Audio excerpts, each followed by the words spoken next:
Welcome to the Take a Listing Today podcast, where our hosts Jim Studebaker and Todd Robertson give you strategies to get you out of the office right now so you can take a new listing today.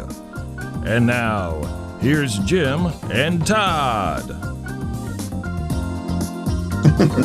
Hello, welcome back to the Take a Listing Today podcast. We are at number 46. We're glad you are with us. My name is Jim Studebaker, and out there somewhere is Todd Robertson.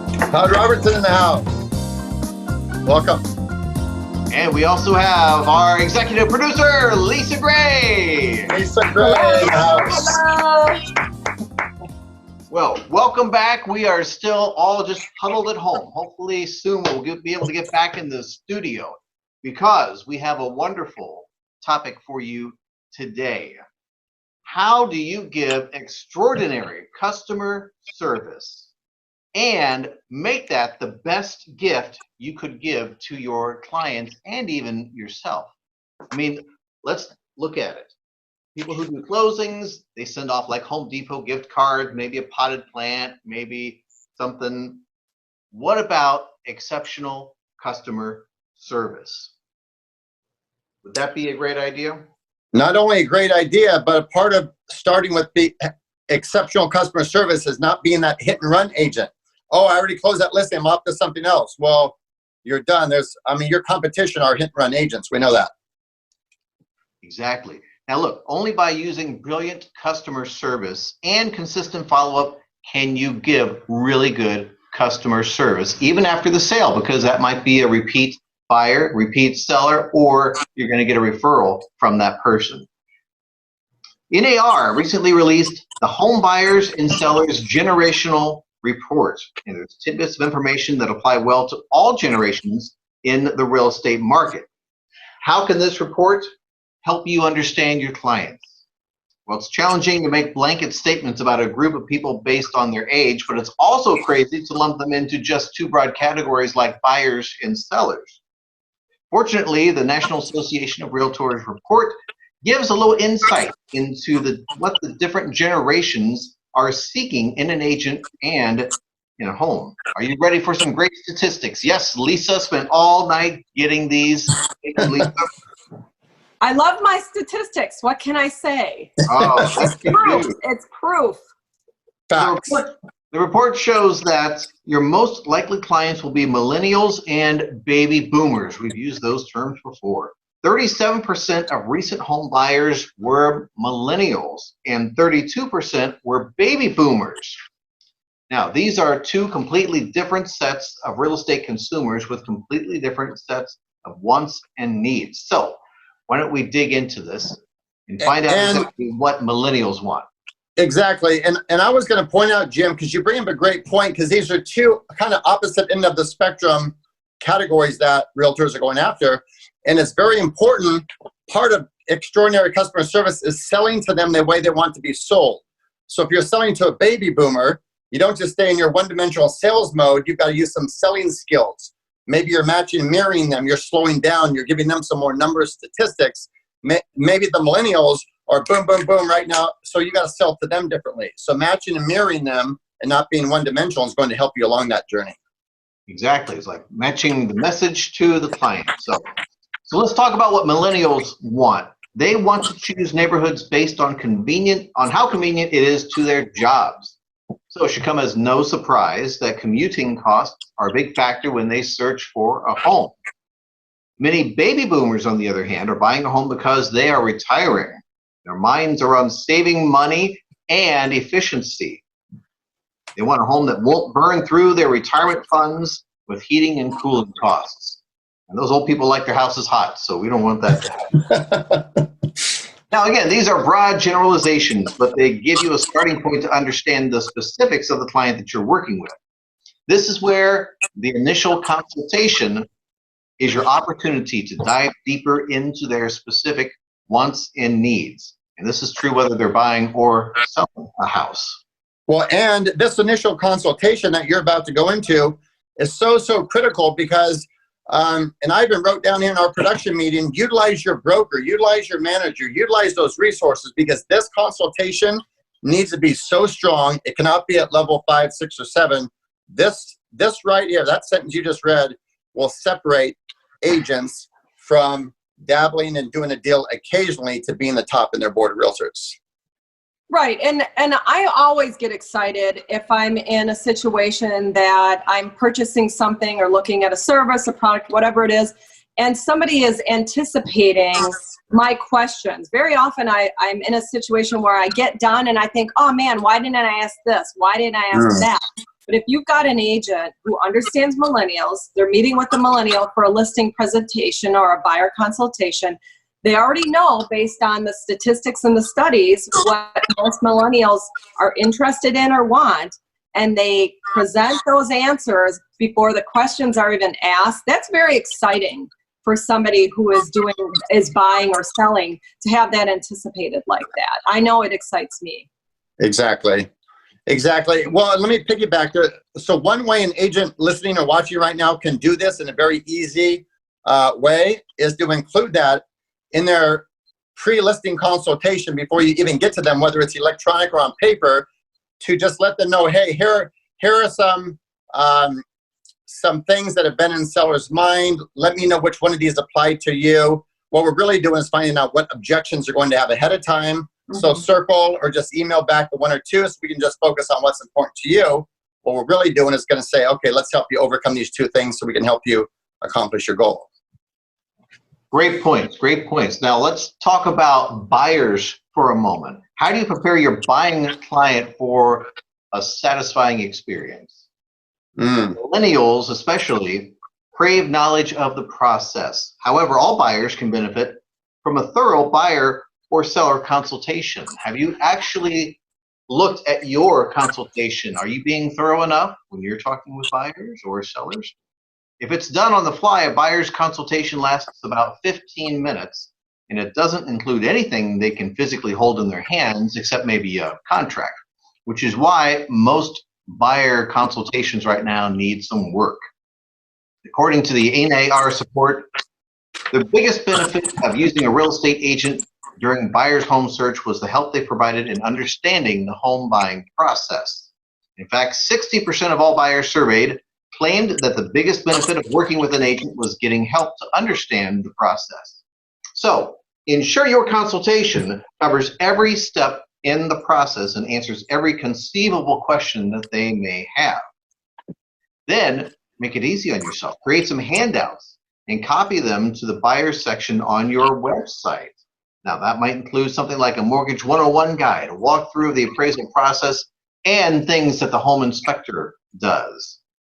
The more time that you spend with your buyers in helping them learn the process, the smoother it will be and the more memorable you will become. And that brings me back to mind. Oh, go ahead, Todd. Well, it got me thinking, and I know we're going to get into brilliant customer service. And what came to mind was a book I read recently by Peter Guber called Tell to Win. And there was an example of exceptional customer service in there from a restaurant that we all know, Wolfgang Puck's restaurant, right? And it was such a great message I learned in there. And guess what he said? Before he opened his restaurants, he went around to all these different countries where he lived and just kind of saw, what do they do? How do they do it? How do they create excitement? Are they extraordinary? Are they lame? And guess what he found out? He said in the book, he said, from the staff perspective and the consumers, the most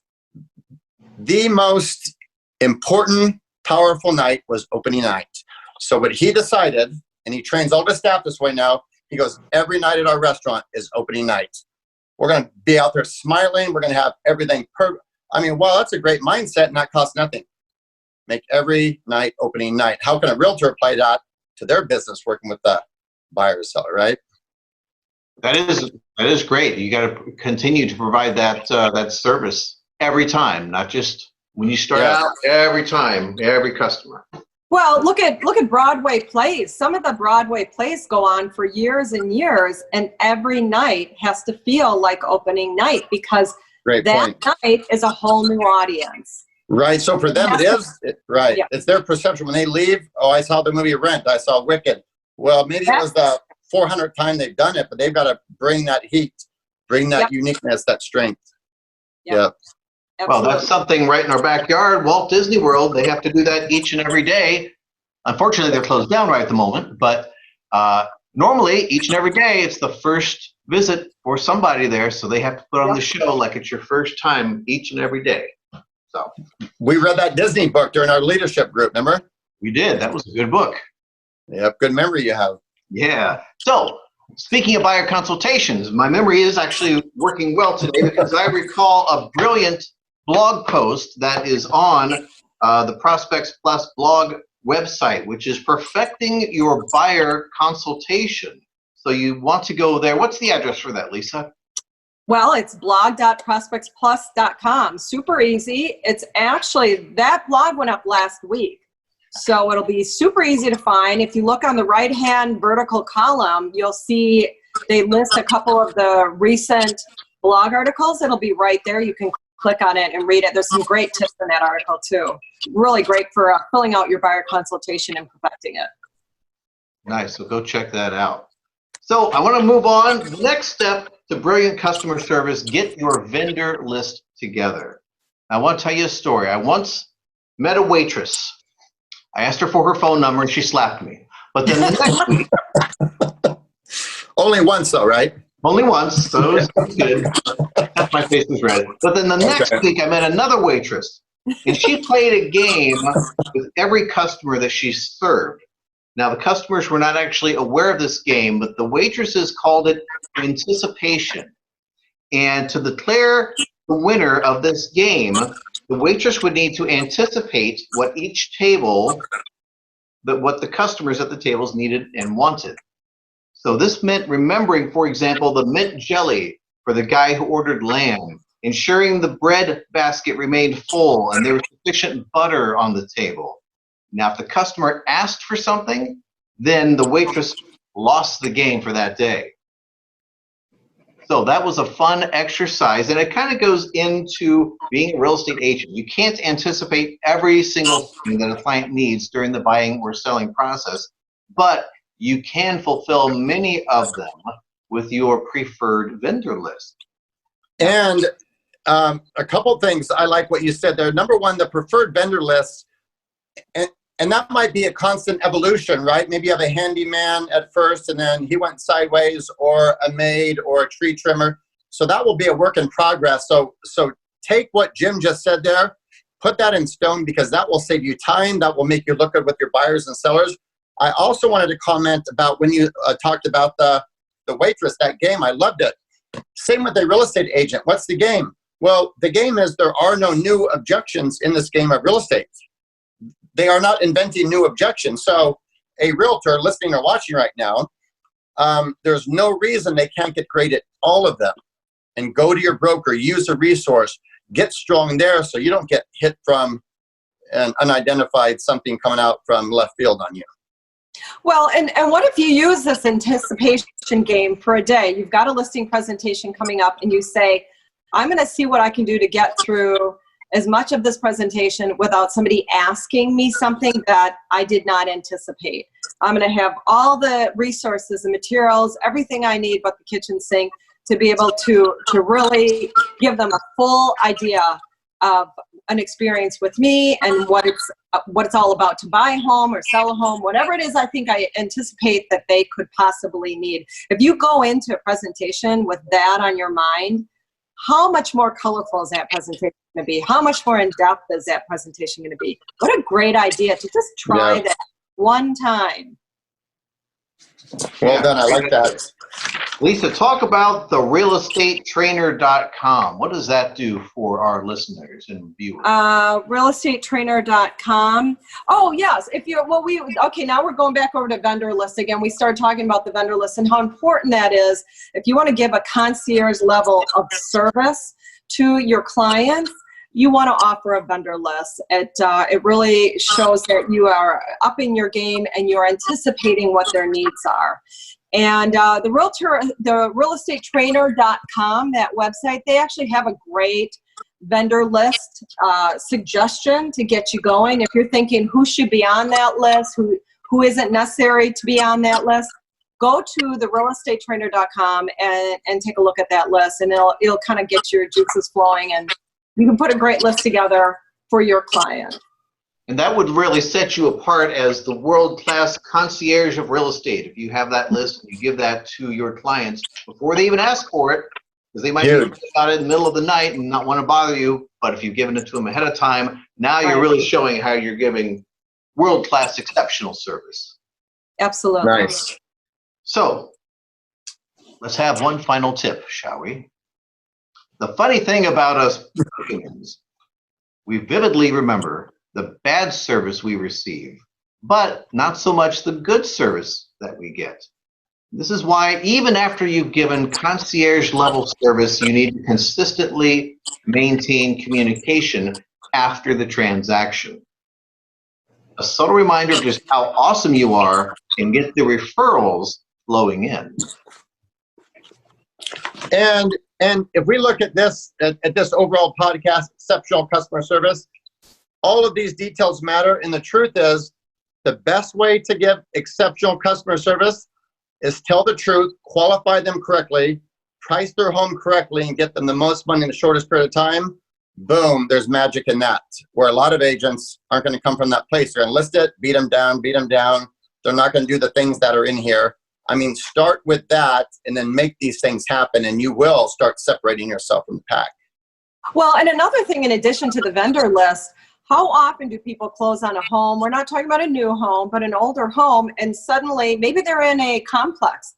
They don't know how to find their mailbox, or mailbox key, or where they're suddenly the refrigerator, they have trouble. Where's the manual for that? Any of this information you can pull from the home seller before the home is sold and have that in a folder for your client. How wonderful is that? To have all of that information in one place. They don't have to search and be frantic after, 2 weeks later after they moved into the home and they can't find some of these things that people just don't think about that they're going to need. Right. Excellent. So I know we're running out of time, but I can hear people out there wondering, now what can I do to stay in touch with my past clients? Let me go over just a couple things quickly for you, and then we got to move on to other things. Send an anniversary card, flowers, some kind of a gift on the anniversary of their home purchase, and follow up with a personal phone call. Here's another idea. Call them on their birthday or send them a birthday postcard.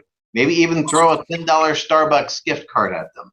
And wouldn't you know it, this is just a great coincidence. ProspectsPLUS happens to offer special birthday offer postcards that allow you to add whatever cool offer you want to the cards. That's going to be a way to keep you all in touch. How about a holiday postcard? Send them a holiday postcard throughout the year. There's so many holidays, you can just pick a few and stay in touch with your clients. And ProspectsPLUS even offers done-for-you postcards for every holiday as well. Here's a final tip for you. This might be worth the cost of this podcast right here. Send a handwritten note to your past clients. Buy some nice stationery or use a done-it-for-you note card on ProspectsPLUS and put it on your daily schedule to write one handwritten note per day and send it out to a past client. And more than likely, I got a $2 bill that says that's the only handwritten note that guy is going to get for the whole month. You know what? You're exactly right. And I'm reminded by mastermind meetings we all sit on, three of us sit on, and one of our, who's become a friend, Dean Jackson, which many people know. And one of the meetings, I think you're with me on that one. And I think Morton asked him, he goes, okay, forget everything we're talking about. What's the best form of marketing in today's day and age? He said the handwritten note, because nobody does it. Oh, I'll just text. I mean, it's amazing on people's voicemail for a faster response, text me. Well, they want to call, they want to talk to you. You could text during the transaction. Boom. But I mean, there's magic. Think about if a person just did what Lisa talked about earlier and did 1 or 2 cards per day. I mean, the compound effect of that has some great magic in it. Right. And we're talking about 5-10 minutes in your day. So if you say, well, I have a past client pool of 800 people or whatever that could be, all right, maybe you've got to do 3 a day, but eventually you're going to hit everybody in that list and touch them and get them thinking about you in a way that's truly memorable and special. I know anytime I get something in the mail that has a handwritten address on it, I tear it open because I'm thinking, who has done this? It almost looks archaic when you see handwriting, in your mailbox. Yeah. Yep. Look, Everybody is huddled up at home with your kids. Make your kids write some of these notes. Write the envelopes. Give them something to do. You're all there anyway, right? All right. Right. So that's our show. Thank you for tuning in to us today. Don't forget our website, takealistingtoday.com, where you'll see upcoming episodes. You can get reminders of when our next shows are coming up and topics and things like that. So for all of us here, thank you for joining us, and we'll see you next week.